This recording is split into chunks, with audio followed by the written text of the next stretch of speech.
que estavam sempre perturbando o povo de Deus. E nós estamos chegando aqui no caso da Arca do Senhor, que ela foi parar na mão dos filisteus, quando o Eli era sacerdote, e ele envelheceu na fé, não só do corpo, e não cuidou como deveria cuidar. Aí abriu a porta, os filhos deles passaram a ser do maligno sacerdotes, e foram na batalha, levaram a arca, pensando que Deus ia lhe dar vitória por causa da arca. Eles morreram na batalha, os filisteus levaram a arca. O Eli, quando soube que a arca foi embora, caiu da cadeira, quebrou o pescoço e morreu. A nora deu à luz um filho e morreu naquele parto. A coisa ficou muito séria. Aí Samuel assumiu, jovem ainda, mas de Deus. E o Samuel ouviu de Deus que ele deveria fazer algo, porque o povo estava clamando a Deus, porque a arca não estava mais ali, era uma vergonha para eles. E no capítulo 7 do primeiro livro de Samuel, não, esse é no 6 ainda, desculpa-me. No capítulo 6 nós já vimos várias coisas, que a arca do Senhor, quando ela foi colocada lá em Asdod, no tempo de Dagom, o deus dos filisteus, eles tinham 5 cidades-estados ali, 5 estados independentes, e um deles era Asdod, a capital. E o Dagom apareceu no outro dia de cara no chão. Eles se fixaram bem, no outro dia apareceu de cara no chão, sem a cabeça e sem as mãos. E aí eles ficaram desesperados. E não só isso, os homens, todos eles passaram a ter hemorroidas. Levaram para outra cidade, aí foi do menino até o mais velho, todos eles. Ratos na plantação destruíam tudo, eles ficaram desesperados. Alguém disse, vamos rodear a cidade e tal. Foram rodear, lá foi pior ainda. Isso é tempo de nos livrar. Consultaram o povo e deram para ele os recados. E aqui no capítulo 6, no versículo 4, assim, então disseram, qual é a expiação da culpa que havemos de oferecer? E disseram, segundo o número dos príncipes dos filisteus, 5 hemorroidas de ouro e 5 ratos de ouro, porquanto a praga é uma mesma sobre todos vós e sobre todos os vossos príncipes. Então a gente vai fazer um molde das hemorroidas e fazer 5 hemorroidas de ouro. E dos ratos que destruíam a plantação, mas foi uma praga violentíssima. E fizeram 5, porque eram 5 príncipes que dirigiam o país dos filisteus, cidades e estados ali independentes. E eles então mandaram esses 5 lá para Israel com a arca do Senhor. Mas quando iam mandar, aí teve um recado, o seguinte recado, começando agora. Eu estava no 5, né? Então deixa eu ler o 5 aqui. Fazei, pois, umas imagens das vossas hemorroidas e as imagens dos vossos ratos, que andam destruindo a terra, e dai glória ao Deus de Israel. Porventura aliviará a sua mão de cima de vós, e de cima do vosso Deus, e de cima da vossa terra. Pelo que, pois, endurecereis o coração como os egípcios de Faraó endureceram o coração. Porventura, depois de os haverem tratado tão mal, não os deixaram ir, e eles não se foram, então lembraram do que Deus havia feito no Egito. Todo mundo conhecia aquela história ali, que Deus era com Israel. E eles então, no versículo 7, agora pois tomai e fazei-vos um carro novo, e tomai 2 vacas que criem, sobre as quais não tenham subido o jugo, não eram vacas treinadas ainda, e atai as vacas ao carro, e levai os seus bezerros de após elas para casa. Então eles tinham que fazer um carro novo, não podia usar um carro usado, não podia usar qualquer coisa que já não servia mais, tinha que gastar um dinheiro, uma coisa especial. Preste atenção quando você for orar, para você não ficar orando repetidamente. Faça uma oração nova a Deus, daquilo que você aprendeu. Tem gente que há 30 anos orava de um jeito, quando vai orar, Deus meu Pai, Deus meu Pai, Deus meu Pai, Deus meu Pai, a mesma coisa. E como é que eu vou aprender? Ouvindo a palavra de Deus, vendo, usando palavras diferentes. Não pode ser a mesmice. O carro tinha que ser novo, tinha que gastar dinheiro. Eles tinham que fazer mais o que? Arranjar 2 vacas que não eram, que ainda que criavam, que estavam amamentando, e sobre as quais não tinham subido o jugo, e atai as vacas ao carro, e levai os seus bezerros de após elas para casa. Os bezerros não podiam ir juntos. Então tomai a arca do Senhor e ponde-a sobre o carro, e metei num cofre ao seu lado as figuras de ouro que lhes haveis de oferecer em expiação da culpa. que Deus ia dirigir essas vacas. Deus dirige tudo, pessoal, até os animais, dirige o nosso coração, dirige o nosso sentimento quando a obra é dele. Vede então, se subir pelo caminho do seu termo a Bet-Semes, foi ele que nos fez esse grande mal. E, se não, saberemos que não nos tocou a sua mão. E isso nos sucedeu por acaso. Então esses sábios aí falaram, você tem que fazer isso. E eles fizeram. E qual foi o resultado? As vacas não tinham treino de levar carro. Ora, você colocar vacas num carro tem que ter prática. E elas não obedeciam. E ninguém ia tocá-las, ninguém ia guiá-las. Colocaram tudo naquelas vacas ali.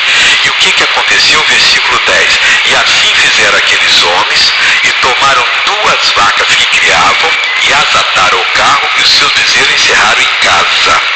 E puseram a arca do Senhor sobre o carro, como também o cofre com os atos de ouro e com as imagens das suas hemorroidas.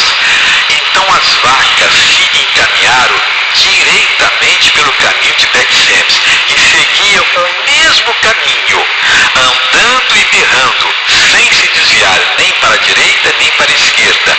E os príncipes dos filisteus foram atrás delas até o termo de Bet-Semes. Prova que aquilo era de Deus. Nós não temos que aceitar as coisas por acaso, não.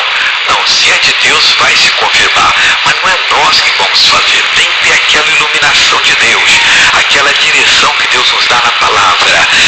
Sempre nós devemos agir daquilo que nós sentimos. Você ouve a pregação da palavra, você lê a Bíblia e bate ao seu coração aquele entendimento, aquela fé.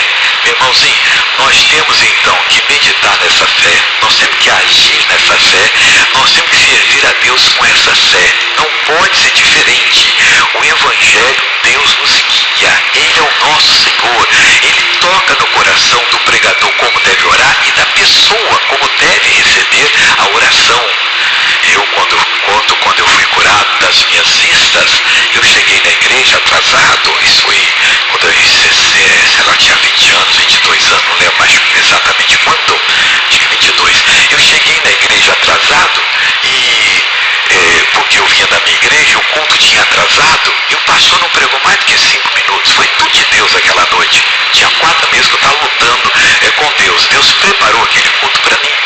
E quando eu não era minha igreja, eu passei de onde? Cura de ver milagre, soltei, entrei. O pastor estava começando o culto. Aí entrou na pregação. E aquilo me fez um bem. Eu me senti grande por dentro. Ele disse, quem quer a cura, dê um passo à frente. Eu dei um passo. Curva a cabeça, curvei. Fecha os olhos, fechei. E ele começou a orar entre os olhos. E o óculos ficou passeando no vento. Eu falei, nunca mais te uso. Nunca mais. E glória a Deus, Deus me curou. Então, tudo de Deus é dirigido e você sente a coisa ali. E quando ele falou aquilo que eu senti o vento, ele, nunca mais eu te uso. Depois fui ao médico, doutor, você não tem nada na vista. Mas doutor, eu ando no sol, sou vendedor, você sabe, sol forte. Ele fez assim, ó, tá sobrando, põe aqui que eu estou precisando.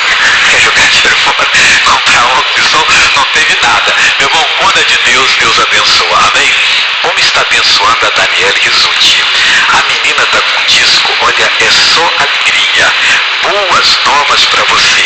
E Deus está fazendo um trabalho bonito através dela. Cadê Risuti? Vem cá, irmã Risuti. O que desse disco maravilhoso que você vai cantar para nós hoje? Faixa 1, Guerreiro de Deus. Guerreiro de Deus. Eu tenho explicado que cada linha é uma mensagem para as crianças. Mas não é só para as crianças pequenas, não. Criança de 16 anos, de menos de 16, de um pouquinho mais.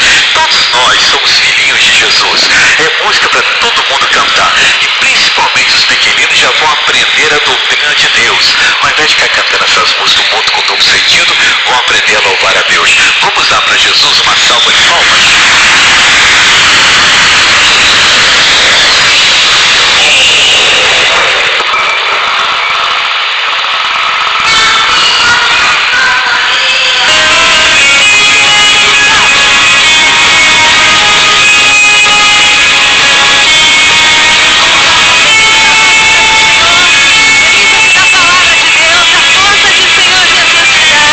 E vamos essa guerra. O Senhor já te deu a vitória.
CD dela. Que Deus abençoe muito o trabalho. E os pequeninos vão ser muito abençoados. Agora nós vamos para o capítulo 7 aqui do livro de 1 Samuel.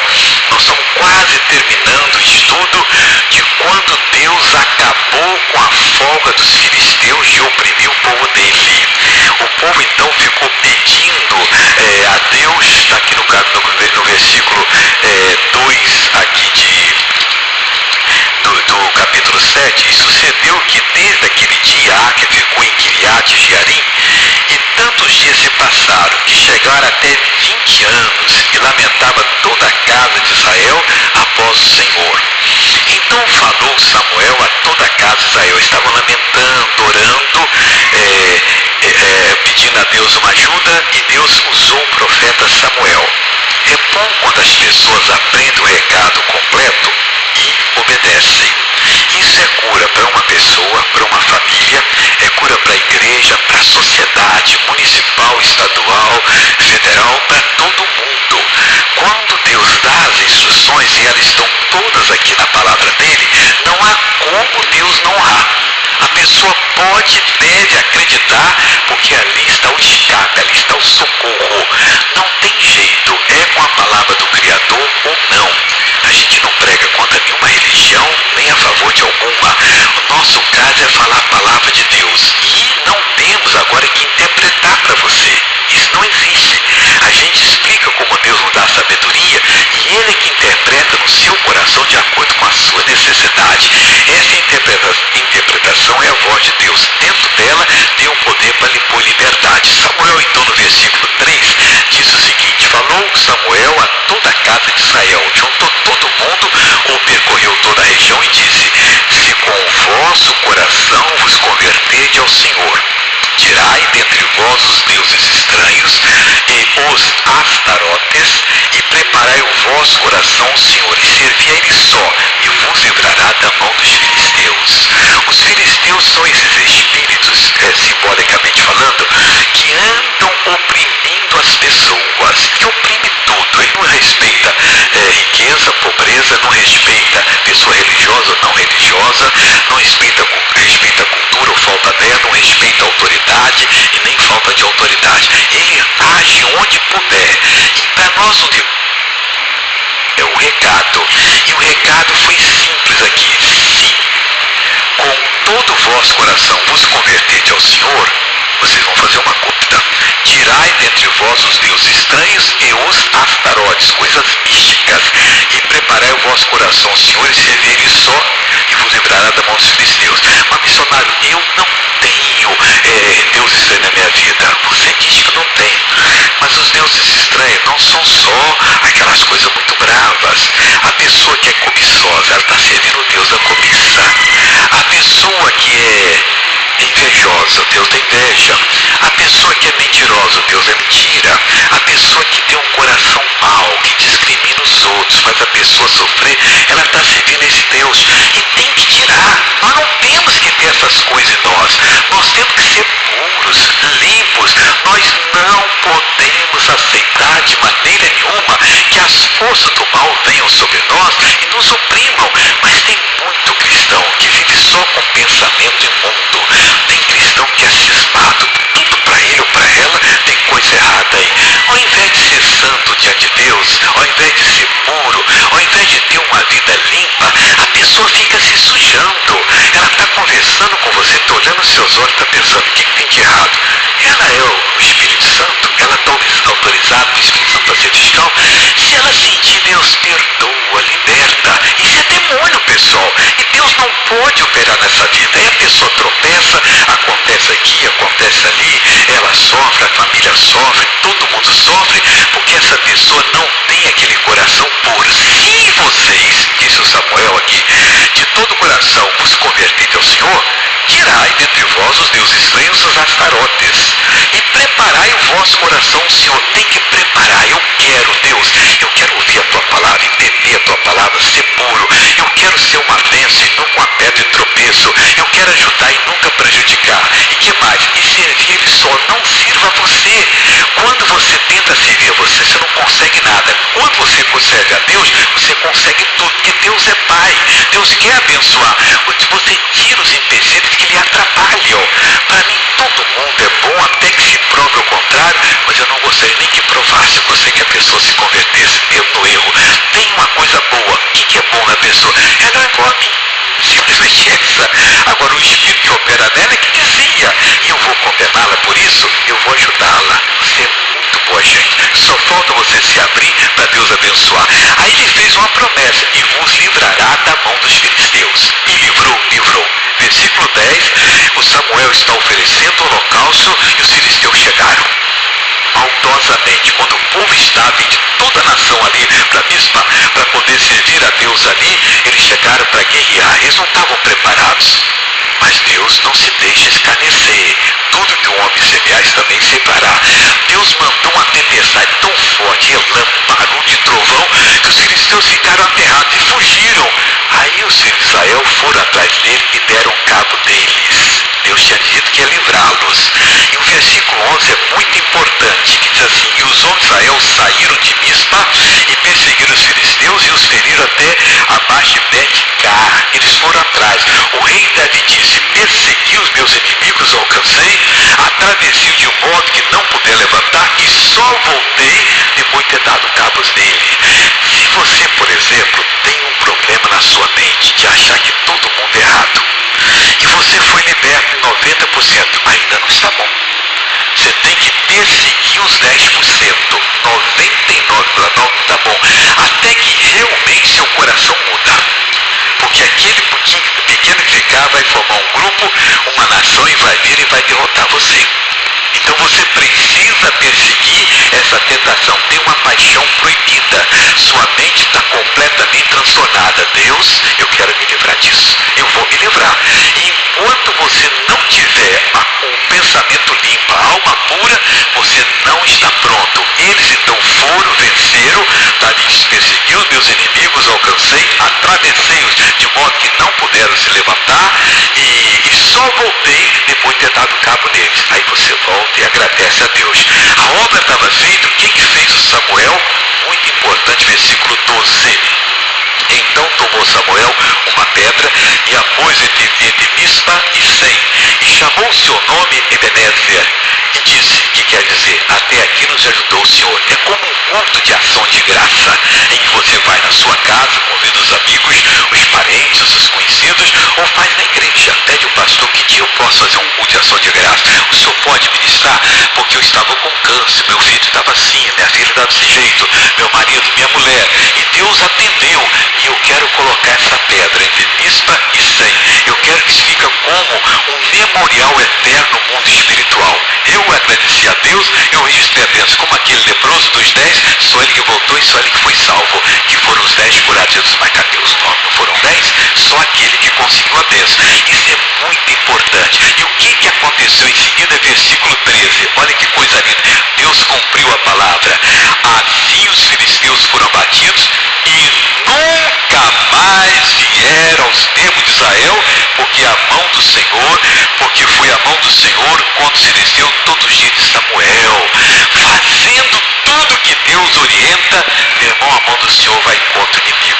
Todos os dias que você tiver nessa revelação, que pode durar até o final da sua vida, o seu comércio não cai, a sua fonte de renda não diminui, a sua família é uma bênção, não vai ter nada de errado ali, ao contrário, todo mundo louvando a Deus, todo mundo crescendo, todo mundo sendo servo de Deus.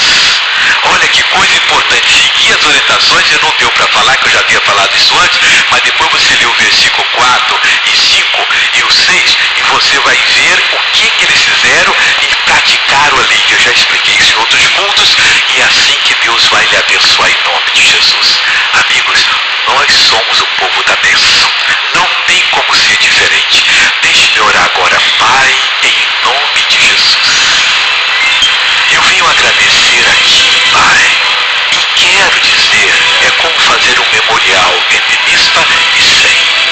Ah, Deus, que coisa bonita. Quanta gente vai criar esse memorial, Pai, porque a esposa não podia ter filho e teve, e nunca fez um culto de ação de graça.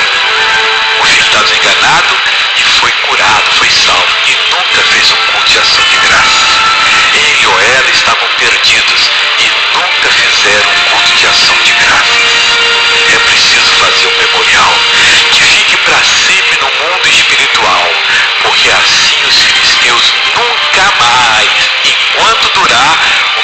dessa revelação que é para sempre. Durante a nossa estada aqui, ele é perpétuo. Os filisteus não voltarão a oprimir Israel. Essa pessoa ficará livre.